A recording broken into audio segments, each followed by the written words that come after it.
Soirée traduction des textes araméens, deuxième partie. OK. Alors ici, comme vous voyez, donc je me présente, hein, je suis Michel Riviera. J'ai exercé le ministère pendant quelques années pour que le Seigneur me consacre ces quelques années qui ont passé à l'étude de l'araméen biblique. J'ai fait 38 ans de grec du Nouveau Testament et donc aujourd'hui je suis traducteur du Nouveau Testament. Je suis marié, j'ai 3 enfants et je suis grand-père de 6 petits-enfants. Le Seigneur m'a béni. Soyez bénis à tous, soyez les bienvenus dans l'étude des textes d'origine de la langue maternelle de Jésus. Alors, dans nos conférences précédentes, nous avons partagé ensemble quelques sujets importants, des textes différents du grec et de l'araméen. Eh bien, nous allons continuer d'aujourd'hui dans cette continuité de la tradition orale des paroles de Jésus. Je m'arrêterai ici. Donc, comme vous voyez, dans notre continuité de la tradition orale des paroles de Jésus, qui ont été notées dans la Peshitta, nous trouvons des déclarations qui sont de l'ordre du témoignage et de la théologie. Ce qu'il faut nous comprendre, c'est que la traduction araméenne, la Peshitta, c'est une traduction orale des écrits, de l'oralité écrite. Pendant 100 et quelques années après Jésus-Christ, on, on rencontrait ce que le Seigneur avait fait de bouche à oreille. Et cette tradition-là, orale, eh bien, n'a pas été écrite. Certainement qu'il y avait des cahiers qui amplifiaient cette tradition, mais ça courait pas les rues. Et donc cette tradition orale a perpétué 100 et quelques années après Jésus-Christ. Et l'Église d'Orient a demandé que cette tradition orale soit mise par écrit. Alors vous savez que cette tradition orale était apprise par cœur, les paraboles, les enseignements de Jésus, que ça soit porté par Matthieu, par Marc, Luc et Jean, étaient chantés, étaient priés par cœur. Or, une grande capacité, le Seigneur avait donné aux porteurs et responsables des églises qui avaient connu les apôtres. Et à un moment donné, l'Église a demandé de mettre par écrit l'oralité. Et on l'a mis par écrit 100 et quelques années après Jésus-Christ. Cela veut dire quoi? Cela veut dire que cette traduction n'a pas été remaniée pendant ces centaines d'années, n'a pas été dogmatisée par des pensées de traducteurs ou de théologie particulière, comme nous pouvons le trouver dans le texte grec. Il y a 5000 manuscrits grecs, le Vaticanus, Sinaiticus et puis Alexandrinus, les trois ne s'accordent pas ensemble, ont des divergences. Ils sont datés de 400 à 500 ans après Jésus-Christ, alors que la Peshitta, eh bien, elle est propre, n'a pas été touchée, et c'est un texte vraiment d'origine qui a continué la tradition orale. Ensuite, on peut continuer dans cette lignée.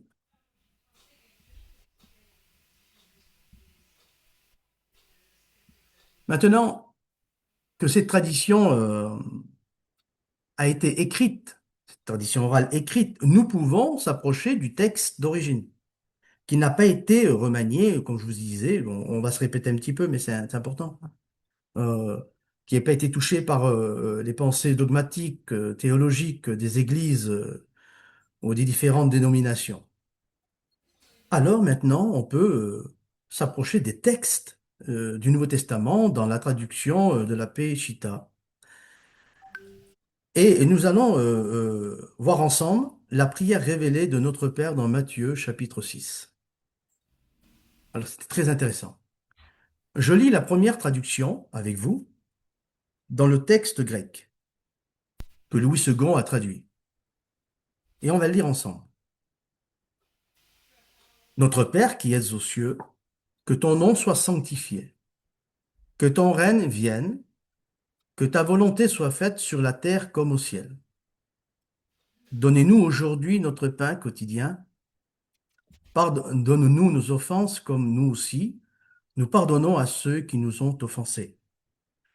Ne nous induis pas en tentation, mais délivre-nous du mal, l'un. Car c'est à toi qu'appartiennent dans tous les siècles le règne, la puissance et la gloire. Amen. Donc c'est la version second, hein, tirée du texte grec, nous voyons en bas, ici. Et alors, si on compare maintenant cette traduction, qui est très très bien, mais si on la compare avec le texte araméen, il y a une autre image, un autre enseignement. Voyez-vous, si on reste dans ces traductions-là, si on dit, bon, notre Père qui es aux cieux, que ton nom soit sanctifié, eh bien, c'est nous qui doit sanctifier le nom du Père, ici. Après, deuxième, que ton règne vienne et que ta volonté soit faite sur la terre comme au ciel.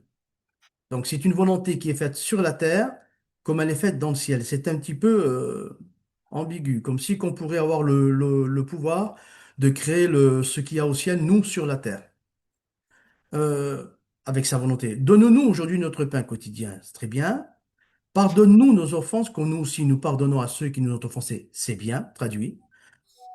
Là où il y a un petit problème, c'est ne nous induis pas en tentation, mais délivre-nous du mal. Donc, ne nous induis pas en tentation, c'est que ça laisse comprendre ce qui veut dire le texte, c'est que Dieu pousserait, Dieu nous mettrait, induire quelque chose dans un produit. C'est Dieu nous induirait en tentation, mais en même temps, il y a plus, il dit, mais délivre-nous du mal. Donc, le mal, la tentation, c'est le mal. Comment il pourrait nous conduire dans le mal et en même temps nous demander qu'on puisse être délivré de ce mal? Ça irait à l'encontre de sa volonté. Ok. Ne nous induis pas en tentation, mais délivre-nous du malin, car c'est à toi qu'appartiennent dans tous les siècles le règne, la puissance et la gloire. Amen. Au siècle et des siècles. Donc, maintenant, regardons ensemble le texte qui n'a pas été touché du syriaque araméen, de la Peshitta. Ah, nous l'avons là. Je vais mettre mes lunettes parce que je vois pas trop bien. Voilà. La prière révélée de notre Père. Maintenant, dans le texte araméen, nous lisons Abun de Beshmaya. Déjà ici, nous avons une révélation qu'on ne remarque pas dans le texte traduit français, simplement. Parce que le mot Abun, c'est une connotation de tendresse, d'amour, de quelqu'un qui est très proche, de proximité très, très, très proche de nous. Donc c'est différent de Abba. C'est différent, simplement du mot père. Ça veut dire quelque chose de très proche. Ici, le mot Avon, c'est le même mot que quand Yeshua nous dit prie ton Avon, prie ton Abba, qui est dans le secret. Donc, cet Avon-là, c'est l'amour, c'est la tendresse. C'est un père qui a la tendresse d'une mère. Rappelons-nous, David, lorsqu'il disait, David connaissait le Seigneur, le roi, eh bien, il dit, comme un enfant sevré dans les bras de sa mère, ainsi est mon âme en l'Éternel. Il avait cette révélation que son Dieu, que l'Éternel, ou que notre Père, notre Avoun, avait la tendresse d'une mère. S'imagine un petit peu? Donc là, c'est une approche, une proximité d'un enseignement, d'une révélation merveilleuse que le Seigneur Jésus nous révèle dans la prière révélée. J'aimerais dire quelque chose avant de continuer, c'est que le Seigneur Jésus avait prévu cette révélation. Car il savait que dans les années qui passeraient, le monde chrétien serait envahi de théologie et des échafaudages de connaissances et de doctrines, à plus savoir où comprendre et qui croire. Et aujourd'hui, nous avons une multiplication des enseignements des églises protestantes, baptistes, méthodistes, pentecôtistes, adventistes, témoins de Jéhovah, catholiques, et j'en passe. Donc, Donc, ce que nous avons ici, c'est que le Seigneur savait tout ce qui allait se passer. Vous savez, on se laisse guider par le Seigneur, hein. Il n'y a pas que on se laisse guider par le Seigneur. Le Seigneur va nous parler dans cette soirée, dans notre cœur. Et John Nelson Darby, qui a eu la traduction Darby, avait fait 7 dispensations de salut. Les 7 dispensations annoncées par John Nelson Darby, qui a été comme une traînée de poudre dans le monde évangélique. Mais je vais vous poser une question. Est-ce qu'aujourd'hui, à un malheureux qui est dans la rue, à un perdu, à quelqu'un qui est sous la drogue ou sous l'alcool ou sous la haine et le péché, est-ce qu'on va lui annoncer les 7 dispensations? Voyez-vous? Eh bien non, tout le monde va dire non, impossible. Lui, c'est pas ce qu'il a besoin. Il n'a pas besoin de tous les 113 mitzvot de la Torah. Et lui, il veut quoi? Il veut un sauveur. Il veut savoir que quelqu'un l'aime. Il veut savoir que quelqu'un est près de lui. Il veut savoir que quelqu'un a donné sa vie pour lui. Et c'est le message central que Jésus va nous révéler. Donc déjà, vous voyez que dans l'araméen, le mot avun a une connotation de tendresse d'une mère, de amour aussi, parce que le mot avun, pris en l'envers, hubahum, veut dire tant aimé. Donc nous avons une révélation dans le texte araméen extraordinaire. Le mot avun, ici, est suivi du mot debeshmaya, notre Père, notre tendresse, notre amour qui est dans les cieux. Et le mot de Beshmaïa dans les cieux, c'est aussi le Père de la sphère céleste. C'est le Père qui est dans notre cœur. David disait, quand je me lève, tu me connais. Quand je m'assois, tu me connais. La parole n'est pas sur ma bouche que tu la connais entièrement. Tu pénètres de loin mes pensées. Une science aussi grande me dépasse. Et il va même dire, alors ça c'est pour chacun d'entre nous, quand je passe dans l'ombre de la vallée de la mort, je ne crains aucun mal, car l'Éternel est avec moi. C'est le Beshmaya. C'est le Père d'amour qui est avec nous à tout point de vue. Amen. Amen. Ensuite, des Beshmaya, et Kadash Eshmar. Ici, le mot de Kadash Eshmar, ce n'est pas le même que tout à l'heure. Euh, que ton nom soit sanctifié. C'est pas ça. C'est Il Kadash, ça veut dire sanctifié. Et Sheshmar, c'est ton nom. Donc, si je traduis littéralement en français, je vais traduire sanctifié est ton nom. Je reconnais, dans cette traduction d'origine de l'oralité écrite, je reconnais que le nom sacré, il est sacré déjà, et je dis que ce nom est déjà sacré. Ce n'est pas moi qui le sanctifie, c'est son nom qui est sacré. Je me plie, je m'humilie devant son nom. Et nous savons que dans le mot, dans le nom, Sheshmar, eh bien, il y a le Père, le Fils et le Saint-Esprit. Nous le savons, c'est ce qui constitue la divinité. Ça, c'est merveilleux. C'est un ensemble qui ne peut pas être divisé, qui ne peut pas être séparé. Voilà, donc, Nekada Sheshma. Donc, nous avons une traduction d'origine ici. Tété Malkutar. Le mot, c'est que ton règne vienne. Mais dans le texte araméen, ici, Malkutar, c'est un règne spirituel. Il y a une connotation d'un règne spirituel. Cela suit les paroles de Jésus lorsque Jésus disait, le royaume des cieux n'est pas à frapper les regards. Il ne vient pas pour frapper les regards. Le royaume des cieux est au milieu de vous. Et d'un peu plus loin, dans le texte évangélique, il nous dit, le royaume des cieux est en vous. Il est en vous. Il est en nous, à chacun d'entre nous. C'est à nous de le découvrir. L'apôtre Saint Paul va dire, dans les Actes des Apôtres, euh, Dieu n'est pas loin de nous, quoique nous le cherchions en tâtonnant. Et ça, c'est une connotation aussi, c'est un idiomatique araméen, ça veut dire beaucoup s'agitent pour chercher, beaucoup s'agitent pour le chercher. Il tâtonne, il cherche. Mais il est pas loin de nous. Il est où? Eh bien, il peut se trouver dans nos cœurs. Prie ton Père qui est dans le secret. Amen. Et ça, c'est merveilleux. Vous voyez, ça, jusqu'à ça nous amène la traduction. Alors, Malkutar a une connotation spirituelle où le Seigneur vient prendre toute sa place en nous. Alors, vous allez me dire, mais c'est une grâce merveilleuse parce que nous sommes des misérables pécheurs et il a daigné venir habiter dans nos cœurs. Alors, ça vaut le coup de lui demander pardon, ça vaut le coup de marcher avec lui, ça vaut le coup de porter notre croix et de souffrir et de prendre notre responsabilité sur nous. Dans nos souffrances, ça vaut le coup, car c'est lui qui s'invite. Moi et mon Père, nous viendrons et nous souperons avec vous. Vous voyez, il y a encore une proximité d'amour dans le langage de Jésus. Jésus aurait pu dire, je me laisse conduire, Jésus aurait pu dire, quand vous priez, slotar, en araméen. Je vous dirai après ce que ça veut dire.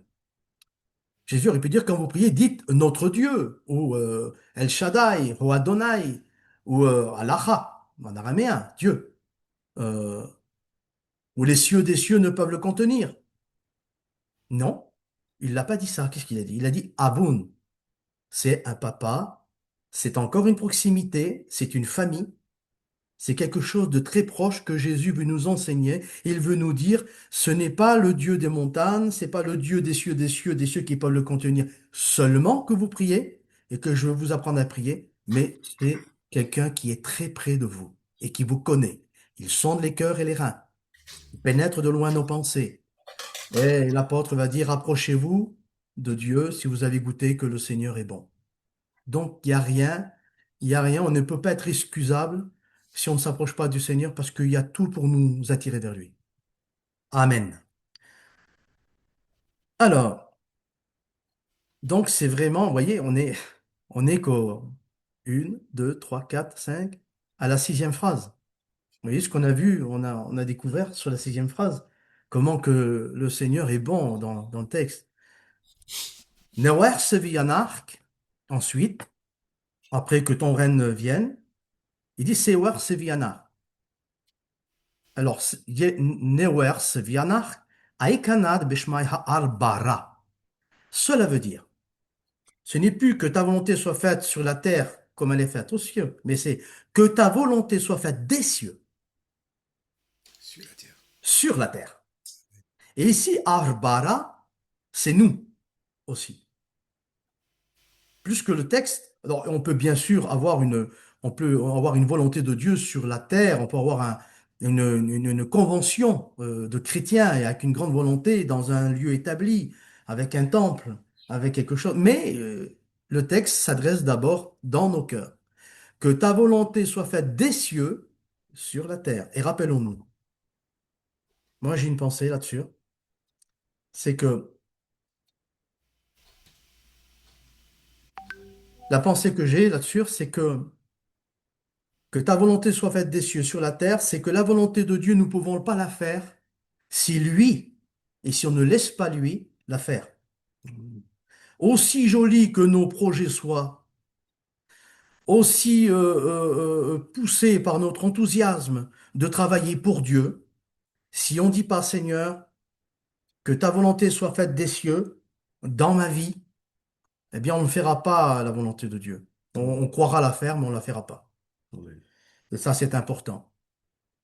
Alors, donc le texte araméen, il nous fait comprendre que le rideau du temple, quand le Seigneur a payé pour l'humanité, il s'est déchiré, pas du bas jusqu'en haut, mais du haut jusqu'en bas. Et Jésus va dire, sans moi, vous ne pouvez rien faire.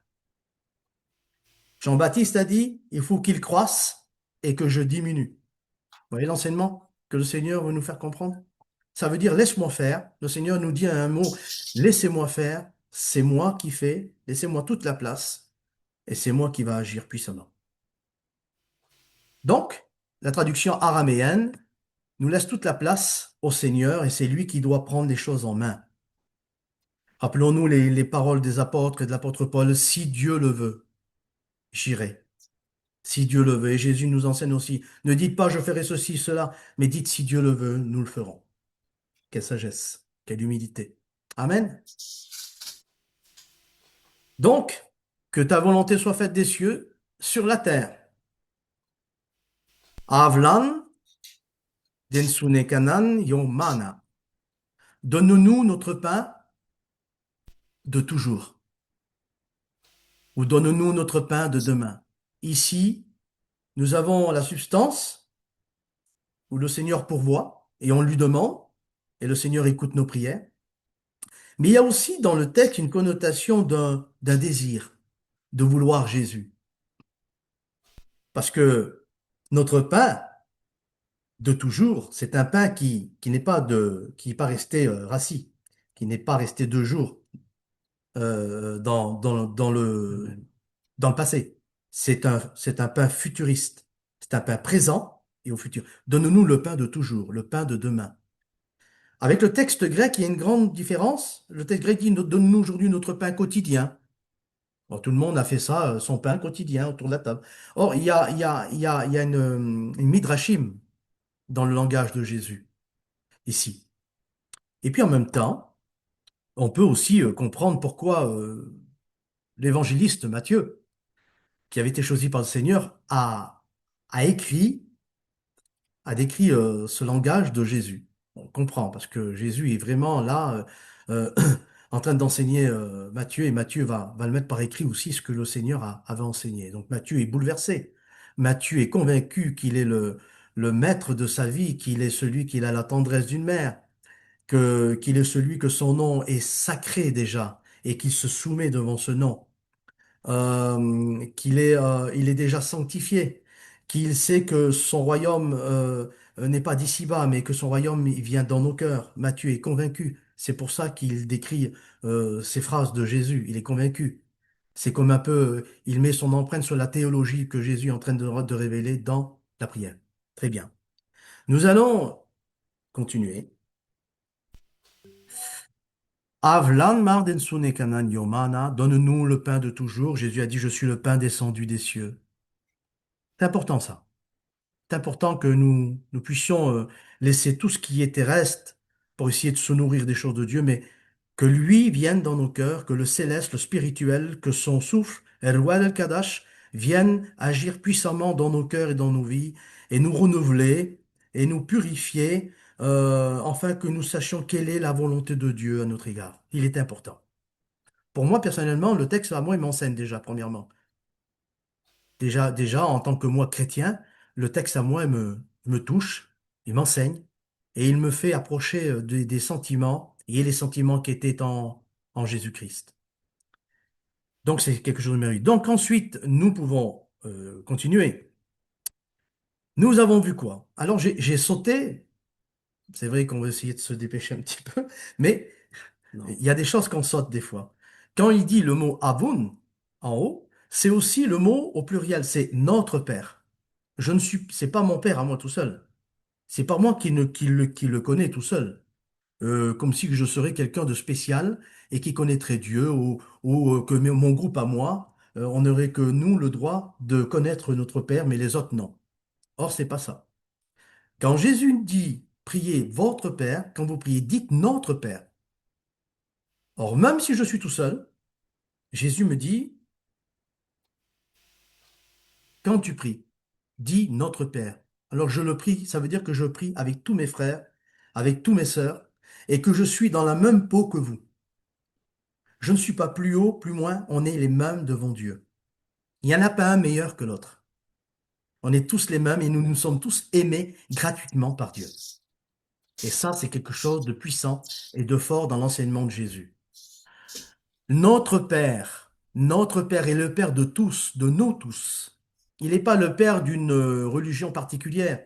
Il n'est pas le Seigneur de quelques groupes particuliers qui seraient plus nets que les autres. Non, il est le Père de nous tous.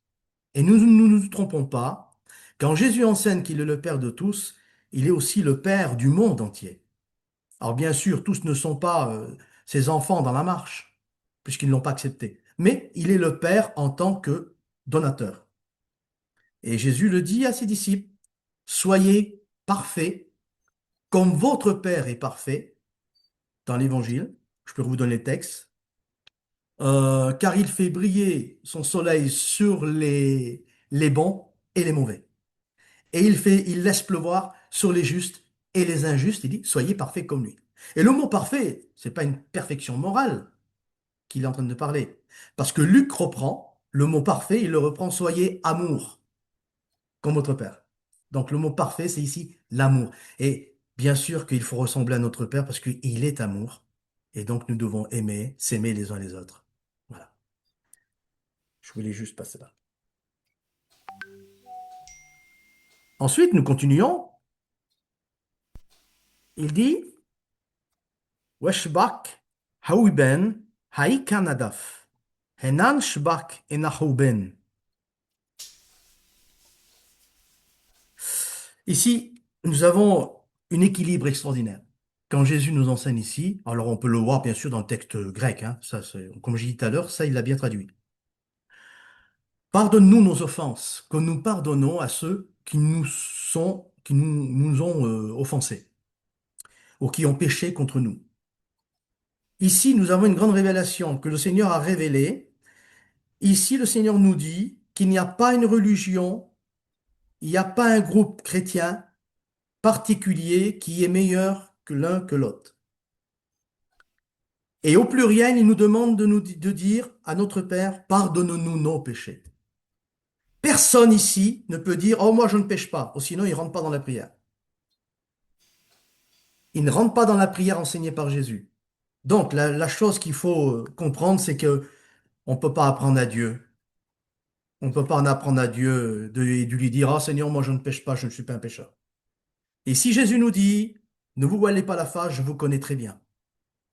Je sais très bien quel est votre cœur, je sais très bien quels sont vos penchants. Mais rappelez-vous, dit le Seigneur, ce que Jean, je l'ai inspiré, et ce qu'il vous dit, petits enfants, si quelqu'un a péché, nous avons un avocat auprès du Père qui intercède pour nous. Et le sang de Jésus nous purifie de tout péché. Or, cette fois le juste, dit la Bible, tombera. Cette fois l'Éternel le relèvera. Donc c'est pour ça qu'il faut reconnaître que nous sommes des pécheurs.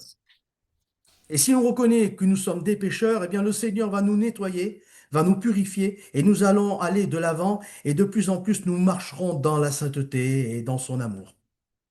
Il y a une différence entre tomber dans la boue et y rester. Ici, Washbak et Nahuben in Canadaf. Enan Shbak et Nahuben. Pardonne-nous nos offenses, nos péchés, comme nous avons pardonné à ceux qui nous ont offensés. Or, comment moi, qui est pécheur, et que le Seigneur m'a pardonné des péchés, je ne pourrai pas pardonner ceux qui m'offensent? Hmm. Un chrétien, il pardonne ici, parce que lui, il a été pardonné. Un chrétien est juste. Un chrétien ne peut pas rester dans la haine, à le ravager, à le tuer. Et la haine, c'est la semence du diable. Donc le Seigneur est merveilleux, il nous dit, voilà, je suis avec vous tous les jours, jusque dans l'éternité, jusqu'à la fin du monde. Et je suis là pour vous comprendre, je suis là pour vous être avec vous, je suis là pour vous aimer, je suis là pour vous aider, je suis là pour vous inspirer, je suis là pour vous remplir de mon onction et de mon amour. Il est le Dieu vivant. Il est le Dieu vivant. C'est ce que le Seigneur Yeshua nous enseigne. Pardonne-nous nos offenses comme nous avons pardonné à ceux qui nous ont offensés. Il y a une grande révélation dans ce que le Seigneur Yeshua nous dit. Walartalan nexiuna elan patsan ben bisha. Walartalan nexiuna elan patsan ben bisha. Je traduis mot pour mot l'oralité écrite de la Péchita. Ne nous laisse pas tomber dans la tentation ou dans l'épreuve, c'est le même mot. Laisse messiuna. Mais fais-nous passer le mal. Elan patsan bin bisha. Ceux qui étudient l'hébreu reconnaissent le mot patsan ou pécha, si je ne me trompe pas. Ah oui, bon. Donc, ça veut dire que le Seigneur ici dit, ne nous, garde-nous de tomber dans la tentation. C'est plus le Seigneur, comme dans la traduction grecque française, ne nous induit point en tentation. Dieu nous met dans la tentation. Dieu nous met dans l'épreuve. Non, c'est pas ça. C'est garde-nous. Welachtalal nes yuna elat pasan bin bisha. Nous avons le texte d'origine pur qui n'a pas été touché par la doctrine, par des scribes qui ont mis leur petit grain de sel, je vais dire, de théologie ou de dogme, qui a traversé l'Église pendant des années et des années. Ici, nous avons le texte pur. Garde-nous, garde-nous. Oui, le Seigneur nous garde. De tomber dans la tentation. Mais fais-nous passer le mal. Or, toute tentation, toute épreuve, c'est sortir du mal. C'est passer le mal. Et le Seigneur est avec nous pour nous aider. Mais tout le Didilak, un peu plus bas, mais tout le Didilak a aimé le Koutar. Car à toi revient ou appartient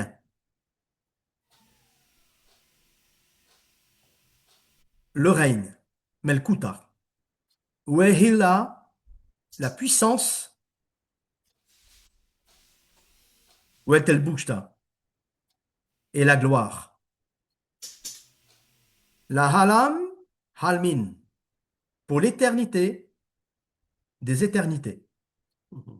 Et là, Yeshua, Jésus, le Meshira, le Messie, le Christ, Christos en grec, eh bien, nous révèle une merveilleuse conclusion de ce qu'il a révélé dans la prière, c'est qu'il dit que tout ce règne que nous avons vu en haut, que nous avons détaillé, que nous avons parlé, eh bien, ce règne-là lui appartient. Il a le droit de régner sur nos vies, et nous avons aussi le droit de laisser régner dans notre cœur, que le règne, car à lui appartient le règne sur nos cœurs. Il a payé à la croix pour ça. Il est le roi des rois. Euh, Pilate a dit, ce que j'ai écrit reste écrit. Celui-ci est le roi des Juifs. Il est le roi qui règne dans nos vies. Il est celui qui nous donne la puissance. Il est la puissance de nos vies. Et puis, il est la gloire du peuple croyant. Donc tout ça, il y a une conclusion de tout ce que nous avons vu en haut, eh bien, le Seigneur veut le faire régner dans nos vies. Amen. Voilà, donc après ces quelques lectures, ces quelques passages de l'oralité écrite de la Péchita, vous avez constaté qu'il y a quand même quelques différences. Et que vous-même, prédicateur, pasteur, docteur, enseignant, et sœurs et frères chrétiens, vous aurez un autre langage sur sur ce texte, sur d'autres textes encore que nous verrons ensemble, avec le frère Régis, et avec tout l'ensemble de la communauté. Alors écoutez, moi je vous dis simplement, priez vraiment le Seigneur que son règne puisse se manifester, que cette traduction aussi, priez le Seigneur qu'elle puisse venir au jour. On y travaille, à la simplicité, avec l'Esprit du Seigneur. Bientôt, l'évangile de Jésus selon Matthieu sera imprimé et l'épître aux Romains, d'après la Péchita araméenne.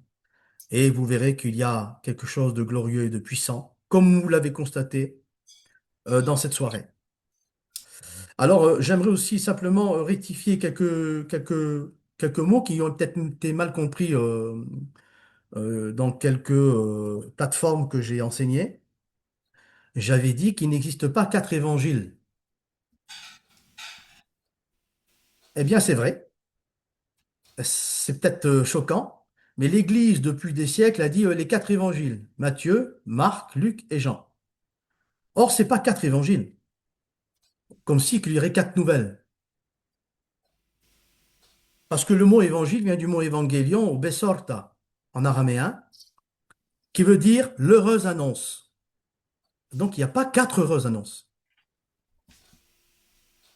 Et là, je vais lire aussi ça, simplement pour rectifier, il y a un seul évangile, qu'un seul évangile rapporté par quatre témoins. Et le seul évangile, c'est Yeshua, sa vie, sa mort, sa résurrection, son amour et son message, qui a été rapporté par quatre témoins différents.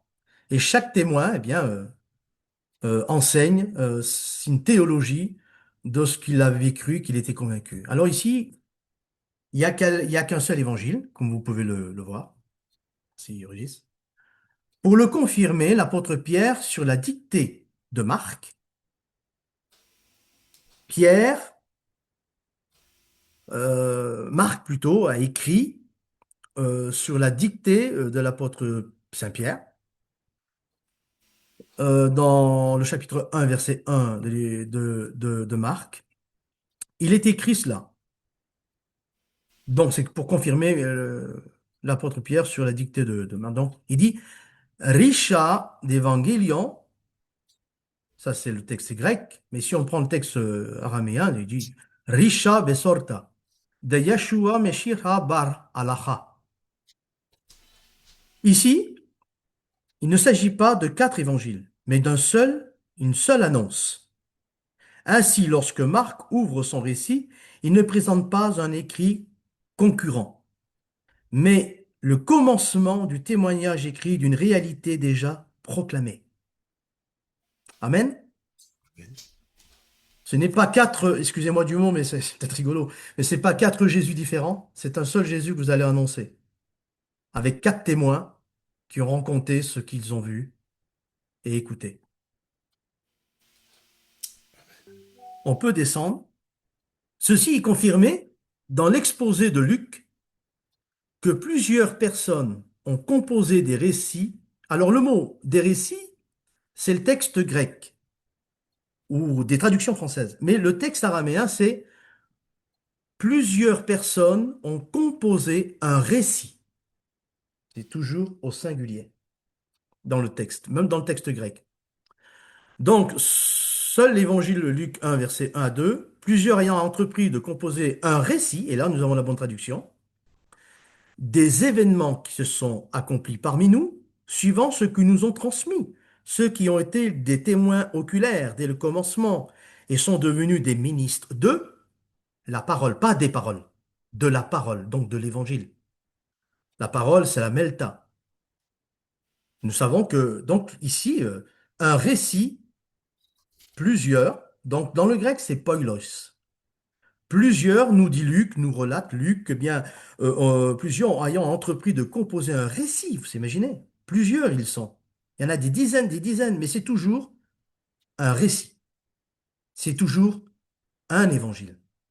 C'est toujours la Bessorta, de la Melta, de la parole. C'est ce que Jean nous confirme. Au commencement était la parole. Resha de Melta. Melta de Resha, Melta Alaha. Commencement était la parole était avec Dieu, la parole était Dieu. La Melta, donc la parole, c'est Yeshua. Voyez-vous? Et ici, Yeshua prend toute son ampleur. Nous devons annoncer ce message vivant. C'est un texte écrit, mais c'est un texte vivant aussi. Yeshua est quelqu'un de vivant, de personne de vivant, c'est notre Dieu. Il est le puissant. Alors, on peut regarder un peu plus bas. Ce qu'il nous faut comprendre, c'est que chaque exposé des évangélistes, à leur manière, est une théologie et un témoignage qu'ils ont voulu faire passer dans des écrits.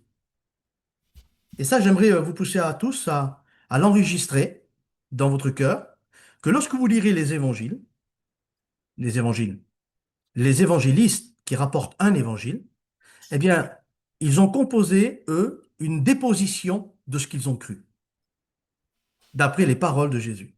Et ça, c'est une richesse très grande. Par exemple, ici, un exemple, l'évangéliste Matthieu va exposer la marche de Jésus sur les eaux. Vous êtes au courant. Les disciples eurent peur. Or, d'après ce que j'ai regardé, à moins que je me trompe, vous savez, je suis qu'un homme. Je peux me tromper. Mais reprenez-moi si je me trompe. Mais le seul qui relate la marche de Pierre sur l'eau, c'est l'évangéliste Matthieu. Je ne pense pas que les autres le relatent. L'évangéliste Matthieu va exposer la marche de Jésus sur les eaux, alors que les autres non. Les disciples eurent peur. Jésus leur dit, n'ayez pas peur, c'est moi. Pierre dit, si c'est toi, ordonne que je vienne vers toi. Et Jésus lui dit, viens. Lorsqu'il retourna dans la barque avec Pierre, tous les disciples l'adorèrent en disant, qui est celui-ci à qui le vent et les flots obéissent? Est-ce que vous avez essayé de comprendre la déposition de Matthieu lorsqu'il relate cet évangile de Jésus?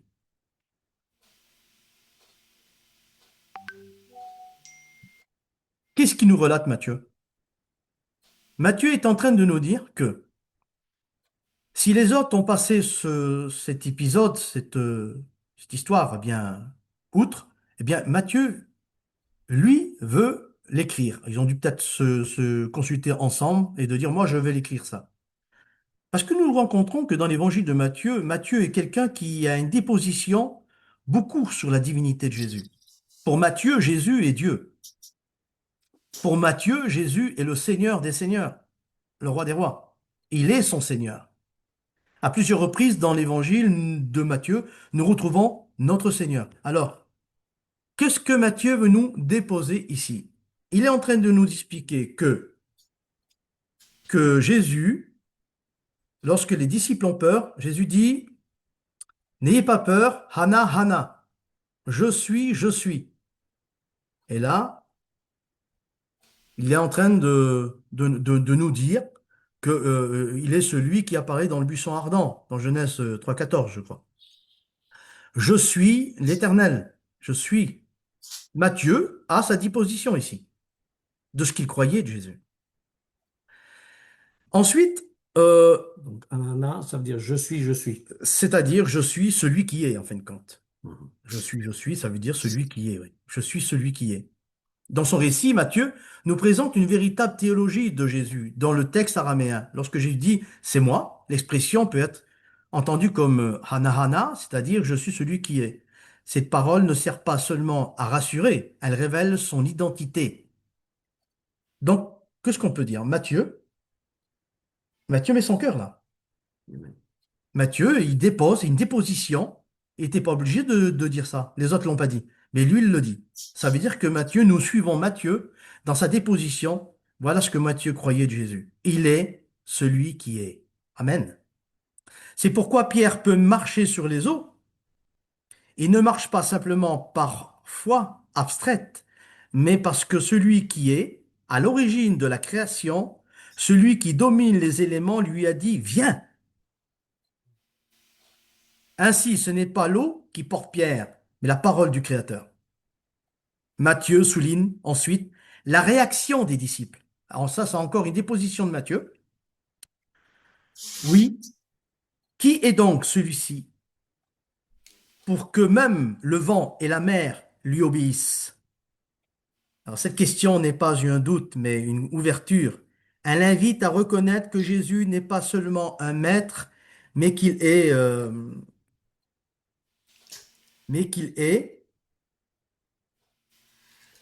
le Seigneur de la création, qui est le Seigneur de la création.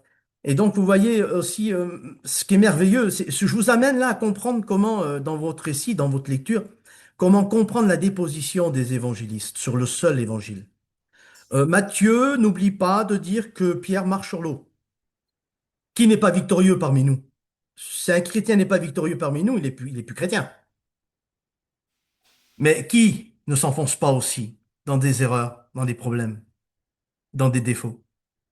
Et Matthieu nous dit que Pierre, qui marche sur l'eau, il est celui aussi qui s'enfonce. Et il est en train de déposer ici une déposition de nous dire, vous savez, nous sommes que des hommes, on marche par la foi, on est vaillant, on est fort, mais le demain on coule. Mais n'oublions pas, tendons la main.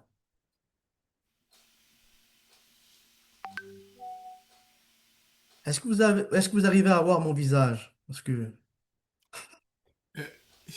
Euh, on va mettre un peu d'éclaircissement. Voilà. Et donc là, on continue, si vous voulez. Alors, comment on peut enlever ça?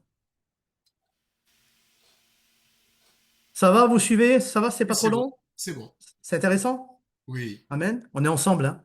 On est tous ensemble ici, hein? Dans son récit, alors donc, alors on l'a vu ça. Pierre marche sur les eaux, donc selon Matthieu en parle. Seul Matthieu en parle. Matthieu 14, 28, 31. Il n'apparaît pas chez Marc, Luc. Jean et Marc rencontrent Jésus marcher sur l'eau. Pierre n'y est pas mis en scène. Donc, quand vous lirez pourquoi Matthieu n'oublie pas la marche de Pierre, donc on l'a vu un petit peu ensemble, et où il semble, selon Matthieu, Pierre représente celui qui fait confiance, mais aussi celui qui doute. C'est une théologie de la foi, comme une confiance en marche, pas comme une perfection aussi. Vous comprenez? Pierre est en train de nous dire que nous marchons, mais nous ne sommes pas parfaits. Comment dire, non, Matthieu. Matthieu est en train de nous dire, nous marchons avec le Seigneur, mais nous ne sommes pas parfaits. Pensez surtout à tendre la main. Et il est là pour nous sortir du problème, Yeshua, parce qu'il est notre Dieu. Avant de continuer la théologie de Marc et de Jean, de la marche sur Jésus sur l'eau, regardons ensemble l'exposé de Matthieu sur la divinité codée. Donc ça, c'est autre chose. Alors, Matthieu, la foi qui ose et doute, Pierre, Marc, incompréhension humaine, et Jean, révélation divine directe. Dans les mêmes récits, voilà ce que nous retrouvons. Alors, bien sûr, est-ce qu'il y aurait quelques petites questions entre nous? Sur cette partie ou sur même sur le Notre Père? Parce que j'avais une question, mais c'était plus sur le Notre Père, alors je vais le faire après. Il y a une question sur le Notre Père. Ouais, mais je ne l'ai pas écouté. Tu le fais maintenant ou? Vas-y. Oui, c'était la question, c'était par rapport au mot avun. Oui. Et dans Matthieu 23, verset 9, je voulais savoir c'est quel mot qui est utilisé pour dire n'appelez personne Père, sauf celui qui est dans les cieux. Est-ce que c'est ce même mot ou il y a Oui, un oui, autre oui, mot? c'est père, oui. C'est-à-dire, on peut appeler quelqu'un père ici-bas, mais Mhm, pas selon la divinité, mhm, pas selon celui que Jésus a révélé. Ça va toujours dans l'ensemble. mhm. Mais est-ce que c'est ce même mot qui a été utilisé? C'est le même mot. N'appelez personne sur la terre Avun, parce que nul ne peut ressembler à l'Avun céleste, Mhm, à notre Père qui est dans les cieux. Parce que si tu mets ta confiance dans un Père au même niveau que le Père céleste, eh bien, tu seras déçu. C'est pour ça que le Seigneur dit, n'appelez personne sur la terre votre spiritualité, votre Père qui vous lâchera jamais, qui sera toujours avec vous dans ce domaine-là, pas dans un domaine de respect. mhm. Non, Dis-le. c'est important parce que le fait qu'il y a parce que le père naturel, ça se dit comment en araméen? Abba, Abba. Et oui, là, au singulier. voilà. Et Oui, là, Abba. c'est le mot avun. Oui, avun, là, c'est pour dire notre C'est le père. pluriel, oui, c'est notre Père. Oui, mais le nun à la fin, le n à la fin, ça veut dire quoi, le n? C'est le nous ou quoi? C'est comme Avinu en hébreu, c'est notre. Oui, c'est notre, ouais. C'est comme Avinu en hébreu, oui. Ok. C'est ça, oui. Avinu, Mhm, c'est pareil. C'est merveilleux. mhm, Et ça, c'est merveilleux parce que n'appelez personne sur la terre votre Avun, votre Père. mhm. C'est au pluriel qu'il le dit ou au singulier? Ah Euh, oui. Oui. Au pluriel qu'il le dit. oui, c'est votre père, hein, c'est deuxième Ah, terme. voilà. Et le mot appeler ici, c'est prier aussi. Ne priez personne, notre Père. Donc, ça veut dire n'ayez pas d'autre Dieu, en fin de compte, n'ayez pas d'autre Père que votre Père de qui je vous ai enseigné. Mhm. C'est ça qui est important. Voilà, n'appelez personne Oui, sur la terre votre père, car un seul est votre père, celui qui est dans les cieux. voilà, c'est ça. Donc, c'est la prière aussi, hein. Appeler, c'est slotar, Ouais. slota. C'est appeler, c'est appeler, c'est prier, mais c'est aussi attirer les bienfaits. Imaginez-vous ce que le Seigneur veut nous dire dans le mot, parce que ce que nous n'avons pas vu dans l'introduction de la prière de notre Père, c'est que les disciples lui ont demandé comment prier. Mhm. Et le Seigneur leur dit, quand vous priez, dites. Et le mot, lorsqu'il leur dit quand vous priez, dites avun. Mais le mot, quand vous priez, c'est slota. Et le mot slota, c'est quand vous attirez la miséricorde de Dieu. Quand vous attirez toutes les bénédictions et les bienfaits de Dieu envers vous, vous pouvez dire notre avun, notre Père qui est dans les cieux. Ça veut dire qu'à chaque fois, c'est. Et le mot, je crois que c'est Georges Amsa, un araméologue, qui dit que le mot avun veut dire aussi piéger. Si vous voulez mieux, c'est quand vous priez, comme vous commencez à prier. Vous commencez à vous piéger à vous-même dans les bontés de Dieu. Vous êtes piégé par les bontés de Dieu lorsqu'on prie. C'est pour ça que le Seigneur il dit slota sans cesse, priez sans cesse, priez sans cesse. À chaque fois que nous prions, nous sommes envahis et nous nous piégeons nous-mêmes dans les bontés de Dieu. Nous attirons tous les merveilles et les bénédictions des Beshmaya, des célestes, des cieux envers nous. Moi, je sens quelque chose, moi, entre vous et moi. Moi, je sens quelque chose, c'est que le Seigneur n'est pas venu nous mettre une grande théologie, un casse-tête, des dogmes à plus savoir ou penser. Il est venu nous donner une communion, une proximité, un cœur, pour qu'on puisse comprendre que dans notre marche chrétienne, on a quelqu'un qui est près de nous, qui est avec nous, qu'il est vivant, que nous pouvons le ressentir. Amen. Et ce mot appelé en araméen, tu disais, c'est comment ce mot? Slota, Sota. C'est l'équivalent la prière. de kara en hébreu, qui peut vouloir dire appeler, qui peut vouloir dire invoquer, qui peut vouloir dire aussi, je crois, lire. Euh, Peut-être, oui, oui, peut-être, bien sûr. C'est toujours le mot prier, appeler, invoquer. Ouais, en hébreu, c'est kara, mais ça ressemble pas. Ouais. ça- kara, ouais, voilà. Qui peut vouloir dire appeler, qui peut vouloir dire Après, aussi c'est différent. L'hébreu et le euh, raméen, c'est différent un peu. qui veut dire invoquer aussi. Oui, oui, Est-ce que oui, c'est ça. est-ce que c'est pas dans ce sens-là de ne pas invoquer aucun Père, voilà, s'il y a que le Père céleste qu'il faut invoquer. Amen. Amen. Oui, ça ressemble à Ah ce oui, niveau-là dans bien le sûr, sens. bien sûr, bien sûr. D'autres questions peut-être partagées? Est-ce que tu peux nous relire le Notre Père, donc maintenant Oui, traduit, oui, selon l'araméen en entier, s'il te plaît? on en remet un là. En français ou en araméen? Ouais, Ah, ah, en français. en français. Alors, Aboun de Beshmaria, notre Père, qui est dans les cieux, et Kadash Eshmark, sanctifié ou sacré est ton nom. Tété Malkoutar, que ton règne vienne. Newes Sevianark, que ta volonté soit faite à Ikana, des Beshmaya Harbala, comme des cieux sur la terre. Avlan Larma, Densune Kanan, Yomana, donne-nous notre pain de toujours.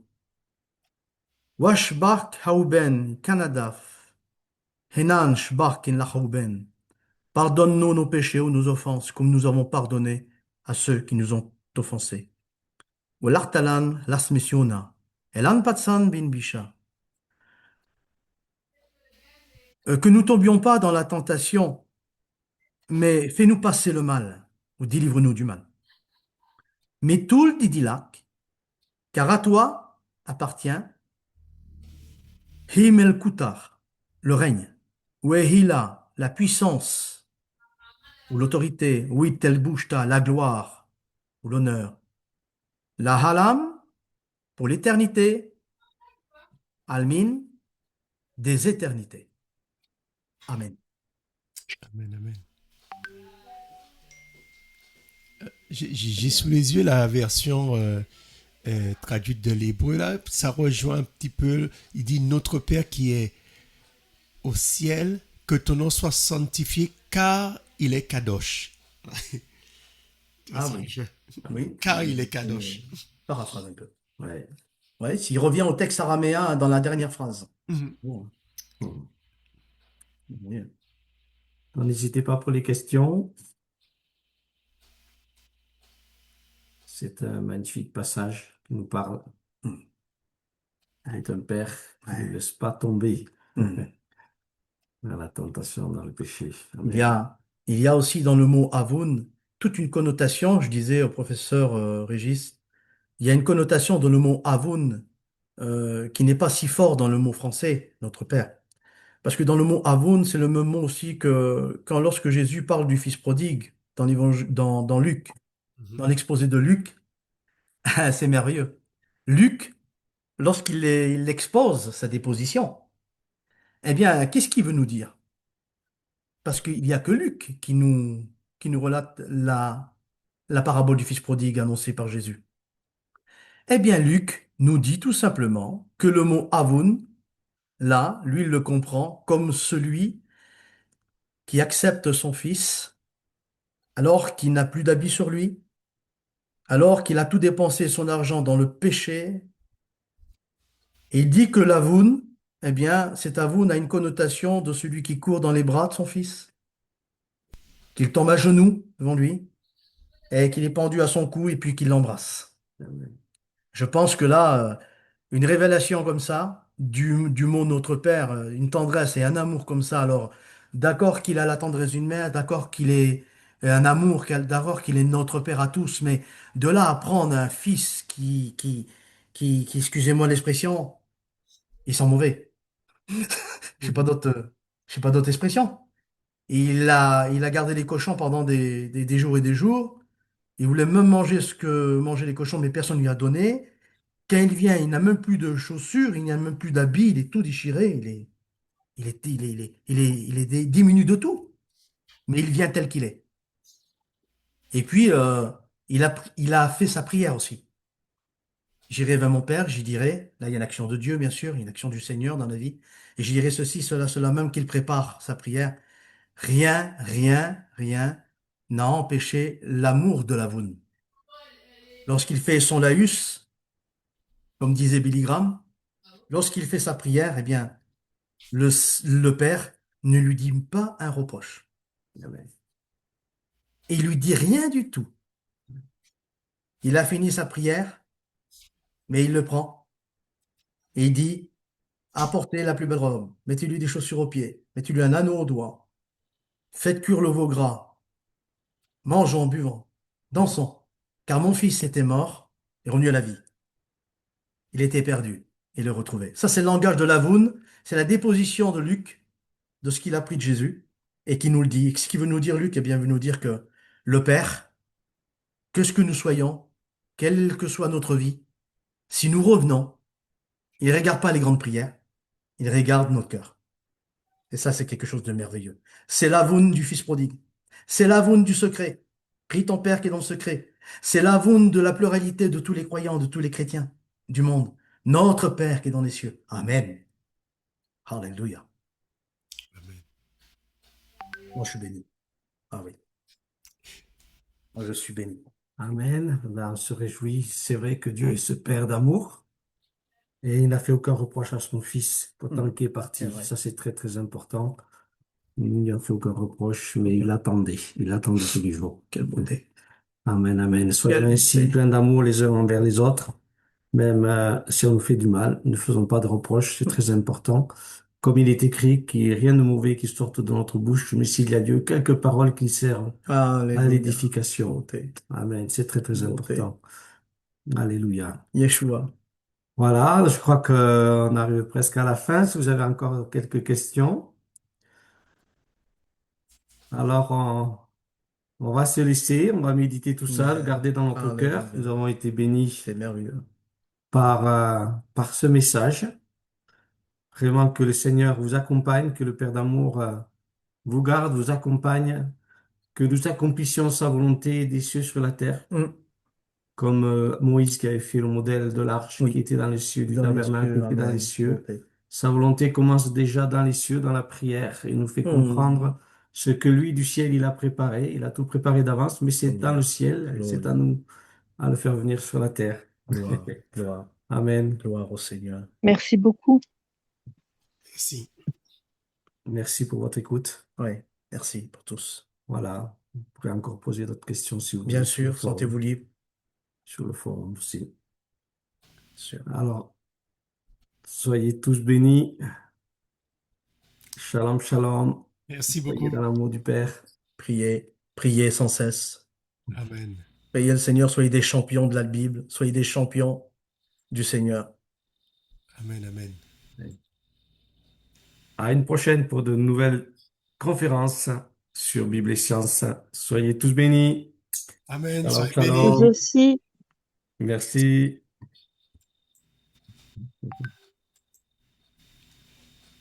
Allô, merci beaucoup, merci. Merci beaucoup. Amen. Ah, c'est bon.